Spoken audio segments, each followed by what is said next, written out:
Stage पे Congress party के वरिष्ठ नेता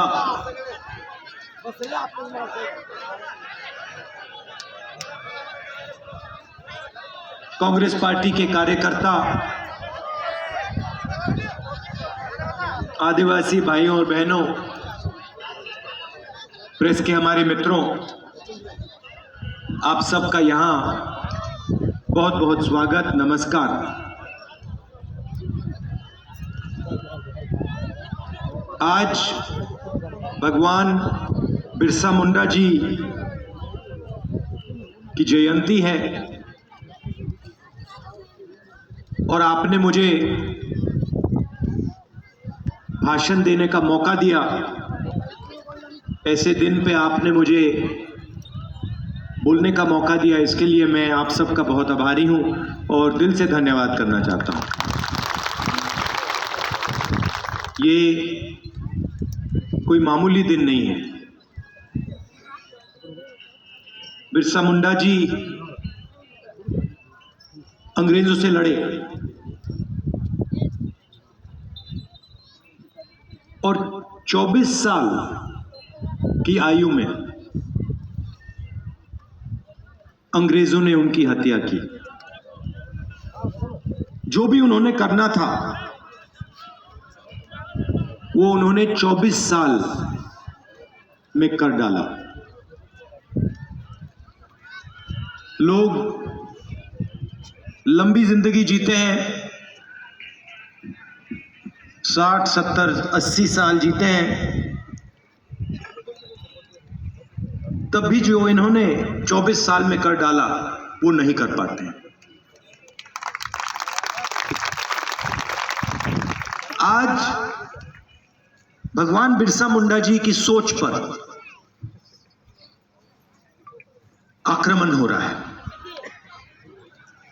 स्टेज से आपने भाषण सुने,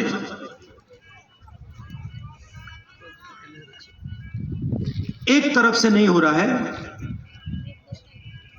चारों तरफ से उनकी सोच पर, उनकी यादगाश पर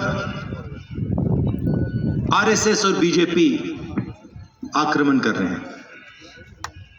2-3 उदाहरण आपको देना चाहता हूं।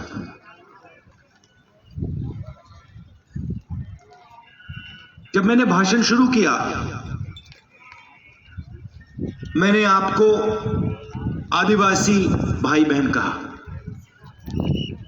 नहीं कहा ना। आदिवासी का मतलब क्या है? आप में से कोई बता सकता है? बताओ। मूल निवासी नहीं, आदिवासी का मतलब क्या होता है? आदि से यहीं पे बसात करने वाला। पहले वासी बोले तो लोग जो सबसे पहले था। सही बात है, जो हिंदुस्तान में सबसे पहले था। इसका मतलब है कि हिंदुस्तान का जो ओरिजिनल ओनर है, बात समझ आई? ओरिजिनल मालिक जो है वो आदिवासी है। इस शब्द का ये मतलब है। इसका मतलब, अगर ये जमीन आपकी थी, मैं सिर्फ महाराष्ट्र की बात नहीं कर रहा हूं, जिसको हम भारत माता कहते हैं, ये पूरा का पूरा देश, इस देश में सबसे पहले आप आए थे। मतलब सबसे पहले आपका हक बनता है। अब देखिए ये क्या चालाकी कर रहे हैं। ये कहते हैं आप आदिवासी नहीं हो, आप सबसे पहले नहीं थे, नाम बदला है। मगर ये मामूली चीज नहीं है, ये बहुत गहरी चीज की है इन्होंने। और भगवान बिरसा मुंडा जिस चीज के लिए लड़े, उसी चीज पर वो आक्रमण कर रहे हैं। भगवान बिरसा मुंडा जी ने कहा ये हमारी जमीन है, हम ओरिजिनल मालिक हैं। इसलिए 24 साल की आयु पे वो शहीद हुए। अब बीजेपी के लोग कहते हैं नहीं भैया, आप आदिवासी नहीं हो, आप वनवासी हो।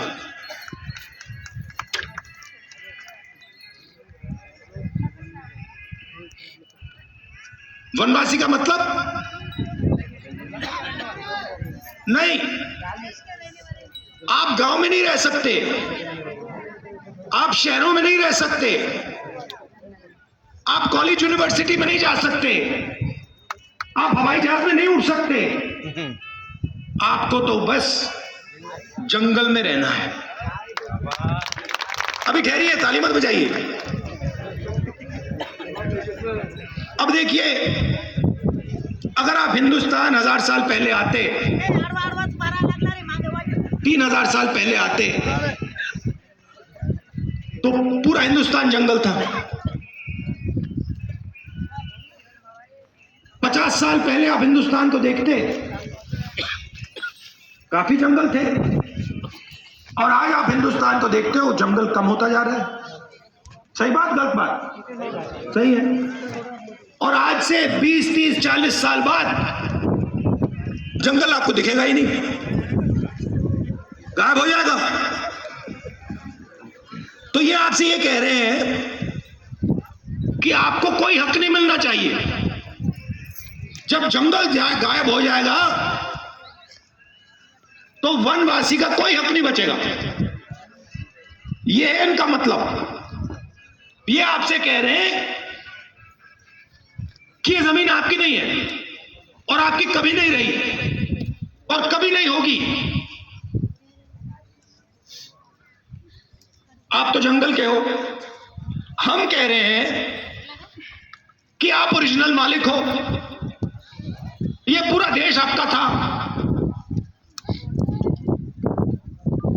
और आपसे ये देश लिया गया। तो अगर आपसे ये देश लिया गया तो आपको कुछ देना भी है।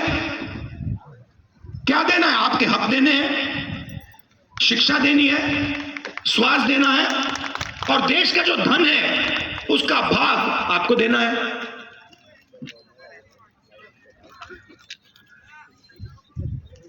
सही बोला ना? तो पहली बात यह है। फिर आदिवासियों की, दलितों की, पिछड़ों की, अल्पसंख्यकों की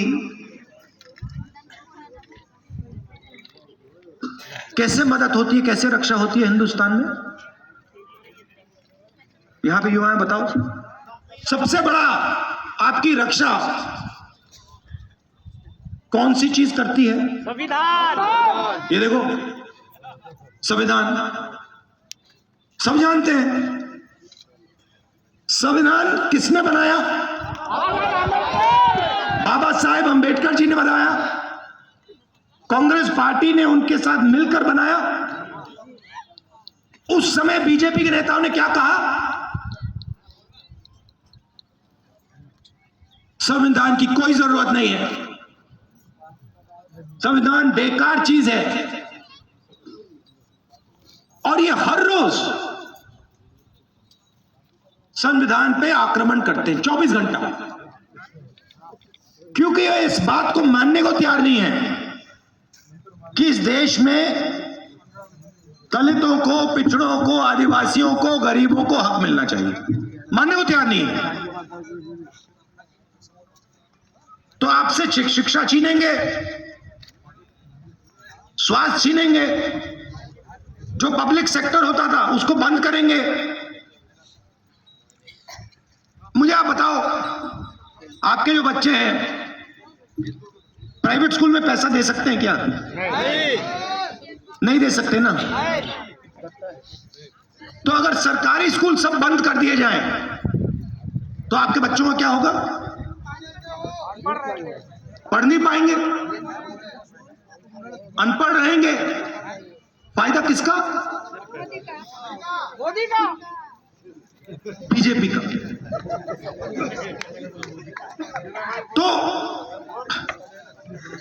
तो वो शिक्षा के सिस्टम पे आक्रमण करते हैं। अच्छा, जो प्राइवेट अस्पताल होता है, किसी को दिल का दौरा पड़ता है, कैंसर हो जाता है, सबको होता है, आपके लोग उसमें जा सकते हैं क्या? नहीं जा सकते। तो अगर सरकारी अस्पताल सब बंद कर दिए और पूरा का पूरा प्राइवेट कर दिया तो नुकसान किसका? गरीबों का, आदिवासियों का, दलितों का, पिछड़ों का। जहां भी ये राज करते हैं आप देख लीजिए, शिक्षा के सिस्टम को प्राइवेट हाथों में दे देते हैं, अस्पतालों को प्राइवेटाइज कर देते हैं। अच्छा, तीसरा रास्ता जिसको हम पब्लिक सेक्टर कहते हैं, पब्लिक सेक्टर में आपके लोग जा सकते हैं। सारी की सारी पब्लिक सेक्टर की कंपनियां ये प्राइवेटाइज कर रहे हैं, अपने ही 2-3 मित्रों को दे रहे हैं। तो रोजगार का रास्ता बंद, शिक्षा का रास्ता बंद, बीमार हुए तो अस्पताल बंद, और फिर आपसे कहते हैं भैया देखो हिंदुस्तान की बात मत करो, आप लोग वनवासी हो, बात करनी है तो जंगल की करो। जंगल में हक किसने दिया? कांग्रेस पार्टी ने दिया। फॉरेस्ट राइट एक्ट और पैसा कौन लाए? कांग्रेस पार्टी लाई। और बीजेपी क्या कर रही है? आपको कहती है आप वनवासी हो, और फिर जो आपका हक बनता है वो भी छीन लेती है।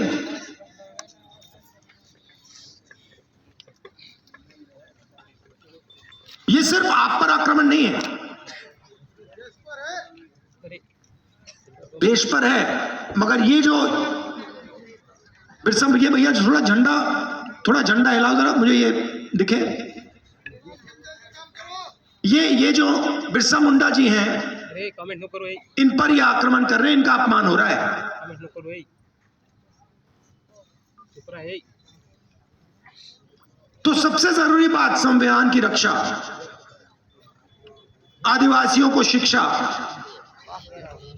उनके हक, उनकी जमीन, इससे बिना आपका काम नहीं होने वाला है। और ये लड़ाई सिर्फ कांग्रेस पार्टी लड़ती है। तुम संघर्ष करो। और मैं ये भी कह देता हूं, स्टेट से कह देता हूं, कांग्रेस पार्टी लड़ती है मगर और मजबूती से लड़नी चाहिए।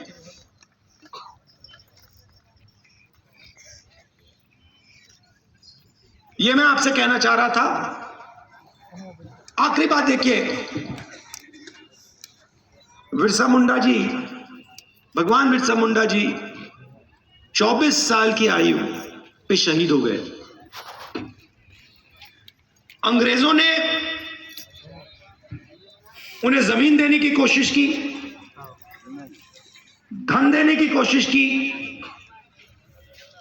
उनको खरीदने की कोशिश की। भगवान बिरसा मुंडा जी ने कहा नहीं, मुझे तुम्हारा धन नहीं चाहिए, मुझे जमीन नहीं चाहिए, मुझे खरीदा नहीं जा सकता, मुझे अपने लोगों को हक दिलवाना है।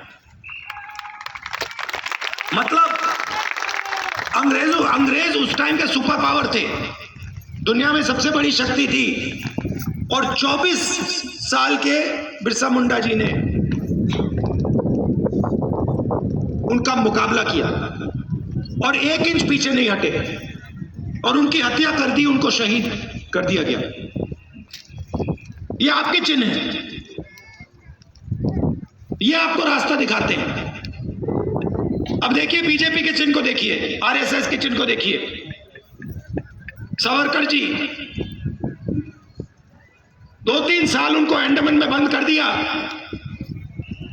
उन्होंने चिट्ठी लिखनी शुरू कर दी, हमें माफ कर दो, जो भी हमसे चाहते हो ले लो, बस मुझे जेल से निकाल दो।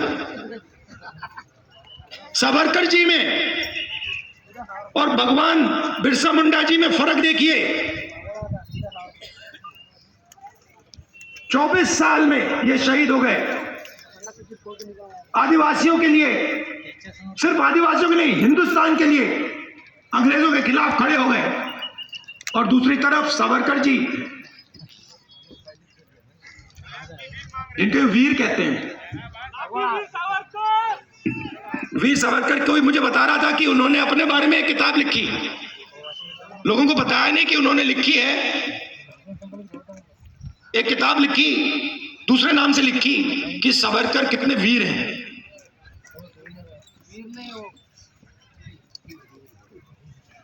और अंग्रेजों से पेंशन लेते थे, अंग्रेजों से पेंशन लेते थे, अंग्रेजों के लिए काम करते थे, कांग्रेस के खिलाफ अंग्रेजों के साथ काम करते थे।